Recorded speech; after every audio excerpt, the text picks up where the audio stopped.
ભાવનગર ખાતે રબારી બનેલી ટ્રિપલ હત્યાકાંડની ઘટનાનો રબારી સમાજે વિરોધ કરી કેન્ડલ માર્ચ યોજી આરોપીને કડક સજાની માંગણી કરી। ભાવનગર ટ્રિપલ હત્યાકાંડ મામલે સુરતમાં ઘેરા પ્રત્યાઘાત પડ્યા છે। સુરતના વરાછામાં રબારી સમાજ દ્વારા કેન્ડલ માર્ચ યોજાઈ રબારી સમાજે ઘટનાને સખ્ત શબ્દોમાં વખોડી આરોપીને કડક સજાની માંગણી કરી છે। સમાજના અગ્રણીઓ ચાલુ કેન્ડલ માર્ચ દરમિયાન ધ્રુસકે રડી પડ્યા તો ઘટનાને લઈ સમાજના લોકોમાં ભારે રોષ જોવા મળ્યો છે।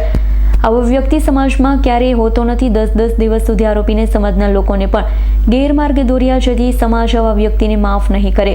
આવા આરોપી માનવ સમાજ માટે ઘાતક છે તેમ કહ્યું છે તો સાથે સમાજના લોકો પ્રાર્થના કરી રહ્યા છે કે ત્રણેય મૃતકોની આત્માને પરમ કૃપાળુ પરમાત્મા શાંતિ અર્પે। આજરોજ રબારી સમાજ અહીંયા ઉપસ્થિત થયો છે, કારણ કે રબારી સમાજ એક પણ વૃદ્ધાશ્રમમાં અમારા વૃદ્ધ નથી હોતા। રબારી સમાજ લોકોનો જીવ બચાવવા માટે પ્રખ્યાત છે અને લોકોનો જીવ બચાવી અને લોકોની સેવા કરી રહ્યો છે, એવા દાખલાઓ છે। ત્યારે રબારી સમાજમાં પહેલી ઘટના એવી બની છે કે એક ક્લાસ 1 ઓફિસર થઈ પોતાની પત્ની અને પોતાના 2 માસૂમ બાળકોનું મૃત્યુ કરે છે।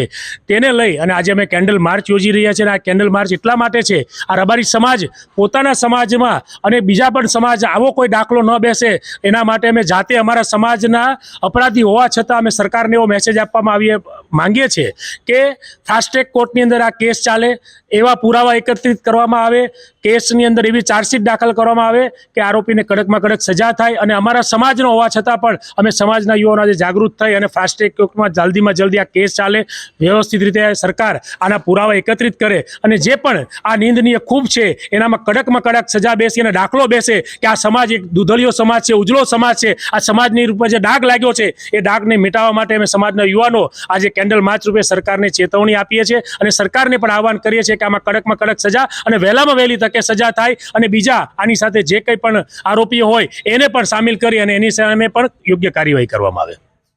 Bureau report S9 news Surat. અમારી તમામ માહિતીથી અપડેટ રહેવા માટે જોડાયેલા રહો S9 ન્યૂઝ સાથે।